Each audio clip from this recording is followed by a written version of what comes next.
Très bien, bienvenue dans la première de nos vidéos d'installation de Windows. Ce que nous allons faire dans cette leçon, c'est télécharger la distribution Anaconda.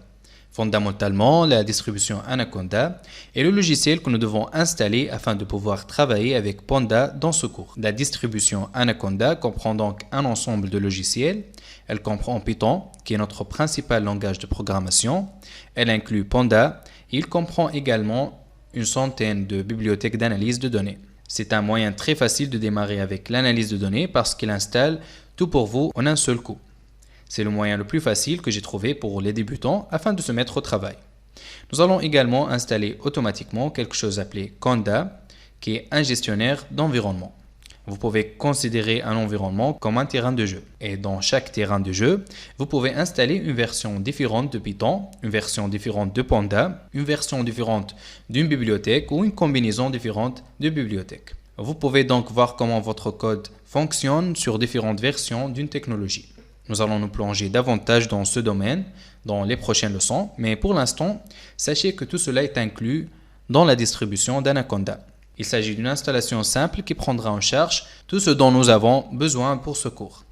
Allons-y, ouvrons le navigateur de notre choix. Ici, je suis dans Chrome et dans Google, je vais chercher télécharger Anaconda. Entrée. Le tout premier résultat que nous obtenons ici est cette édition individuelle d'Anaconda. Nous cliquons dessus et cela nous amènera immédiatement à la page de téléchargement. Donc, sur cette page, je vais appuyer sur Download ici et cela va me conduire à cette section où je vois un large éventail de systèmes d'exploitation. Et bien sûr, nous voulons Windows. Tout d'abord, vous verrez la version 3.8 de Python listée ici. Et quand vous regardez ces vidéos dans le futur, il est possible que ce soit un nombre qui soit encore plus grand, comme 3,9 par exemple. C'est tout à fait normal. Vous devez viser la dernière et la meilleure version du logiciel, ce sera celle avec le plus grand nombre. Très bien.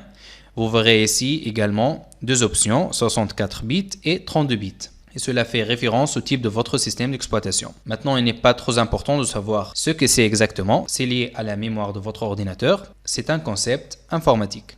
Donc, pour savoir quel type choisir, vous pouvez juste aller dans la menu démarrer, panneau de configuration, ensuite système et sécurité, et enfin système.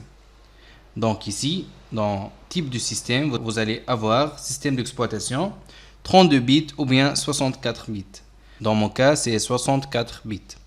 Donc, mémorisez ce nombre et quel que soit le nombre que vous voyez ici, c'est le nombre que vous voulez sélectionner. Donc, je ferme ça et je vais choisir l'installateur graphique 64 bits. Enregistrer. C'est un seul fichier .exe. Je vais donc lui laisser quelques minutes pour se télécharger. Et dans la prochaine leçon, nous reprendrons et nous vous montrerons comment installer réellement le logiciel sur votre ordinateur Windows. Donc, à plus tard.